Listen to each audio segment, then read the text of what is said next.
Hello mga Mima!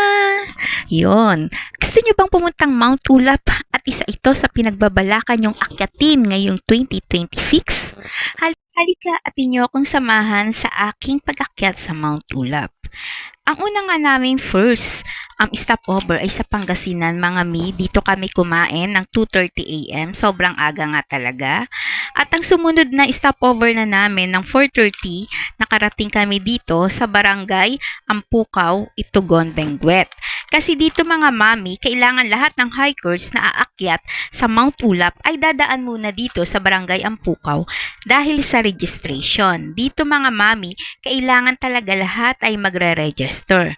Pero dahil nga mga mami, meron tayong organizer, ay sila ang nag-asikaso ng ating registration, kaya naghantay na lang tayo. Kita mo naman napakadaming mga hikers na gustong umakyat sa Mount Ulap. Ayan, dito sa Barangay Ampukaw mga mami, kailangan nyo na rito mag-CR, magpalit ng damit, o kaya may bilihan din dito katulad ng jacket, hiking pad, hiking stick, at saka hiking cap. So lahat na dito pwede nyo nang bilhin, pero walang kainan.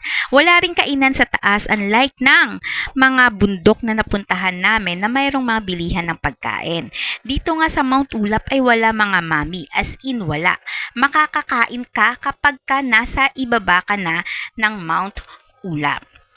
Dito nga sa Barangay Ampukaw mga mami, andito kasi yung ating tour guide. Kaya lahat dapat dito ay bababa ang lahat ng hikers para mag-register at makausap na at makasama na ang naghahantay nating tourist guide. Ito nga si Kuya Eric ang ating tourist guide na nag-explain ng ating aakyatin mula sa umpisa hanggang sa pag-akyat ng summit. According sa kanya mga mami, 2 to 3 hours ang aakyatin papuntang summit at ang full traverse naman from paakyat to pababa ay aabot siya ng 4 to 6 hours. So ganun siya katagal. So, ito na nga mga mami, aakyat na kami at mag-uumpisa. Ikukwento ko sa inyo kung paano nga ba kami nakapunta dito at ano nga ang ginawa namin.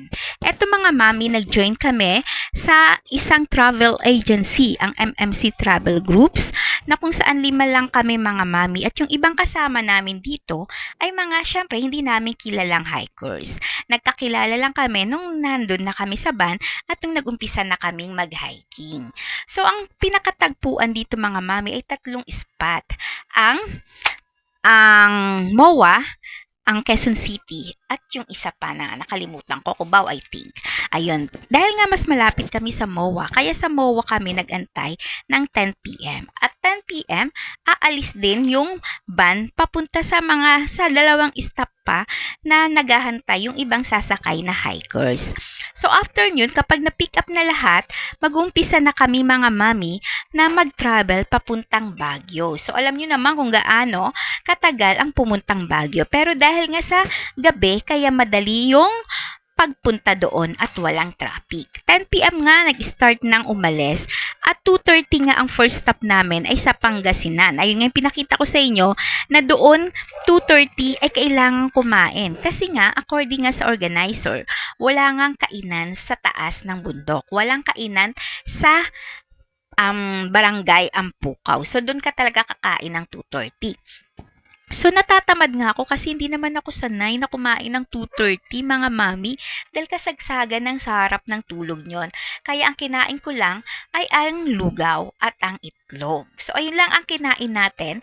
Tapos yun, dumiretso ulit sakay, nag-travel ulit kami. 4:30 nga nakarating nga kami sa Barangay Ampukaw, Benguet. At doon nga nag-register, bumili na ako ng cup kasi wala nga akong dalang cup at malamig, napakanipis ng suot ko mga mami. Pero nung sumakay kami ng van, nakabihis na ako naka-attire na ako ng pang-hiking kasi nga iniisip ko na baka nga wala kaming pagpapalitan doon. At tama nga talaga ako dahil wala kang mapapagpalitan doon dahil sobrang haba ng pila ng CR dahil nga dumagsa lahat ng taong aakyat sa Mount Ulap. At eto pa ang mga mami, kung gusto nyong konti lang mga mami, yung mga kasama mong aakyat, dapat weekdays ka. Kasi kapag weekends, sobrang dami ng tao. Kaya talagang marami kang mga kasama at sobrang haba ng pila. Eto mga mami, ang isa pa mga mami na isi-share ko sa inyo, dapat may dala kang pagkain. Kasi walang pagkain sa taas. Unlike nung pumunta kami sa Batulaw at sa Daraitan na may mga pagkain sa itaas ng bundok. May nagbebenta. Dito mga mami, wala. At wala ring CR dito mga mami, napaka-challenge talaga na kapag naiihi ka, is wala ka talagang choice kung hindi sa gilid at magtakip na lamang. Kung ayaw mo, takpan mo na lang yung mukha mo, hindi ba? Ayun. So, ganun ka-challenge. Wala siyang CR. Pag umakyat ka nga mga mami sa Mount Ulap, hindi siya ganun kahirap.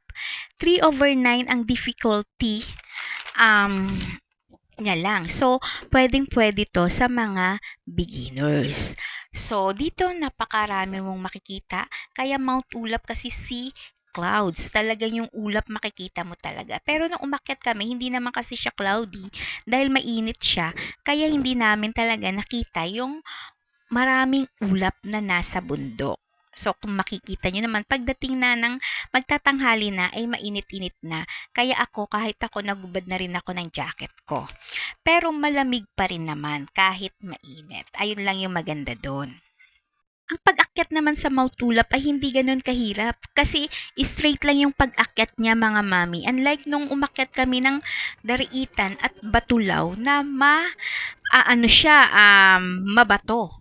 Talagang challenge talaga yung pag-akyat mo doon at bangin yung gilid. Eto mga mami, straight lang naman so hindi siya ganun kahirap. Ang pinakamahirap lang talaga na pagdadaanan mo ay ang pagbaba. Kasi yung pagbaba mga mami, bukod sa matarik, ay mabato siya, kaya madulas. Kaya kailangan mong mag-ingat kung ayaw mong maging memory na lang. Ayun. Ang pinaka nga, dito talaga, ang pinaka pupuntahan sa summit ay ang rock formation. Eto kasi yung rock formation niya mga mami ay bangin yung gilid. So naka-slide siya kaya talaga dapat mag-iingat ka kung gusto mong magpa-picture or drone shot doon kasi kung hindi magiging memory ka na lang talaga sa Mount Ulap. Pero talaga mga mami, kung nature lover ka, ma-appreciate mo talaga ang ganda sa taas ng bundok. Makikita mo talaga lahat. Ay, napakasaya ng feelings kasi nakakawala ng stress, yung nature trip mo, hindi ba? At saka yung spirit mo, ma-recharge ulit. Yon. Kaya gustong-gusto ko rin umakyat ng bundok kasi nare-recharge ako. Nagkakaroon ulit ako ng energy. Nakakapagod siya pero napakasaya niya mga mami at marami kayong matututunan sa ibang mga hikers na kasakasama nyo kasi nakakapagkwentuhan kayo, nakikilala niyo yung isa't isa at nagkakaroon kayo ng time makipag-socialization sa iba. Yung experience nila yun. Napakaganda nito mga mami sa Mount Tulap.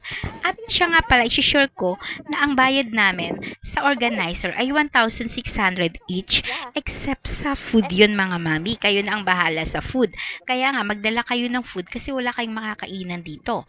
Pagbaba nyo na, saka kayo kakain. At ang pagkain dito ay may bulalo, 180 per order kasama rice.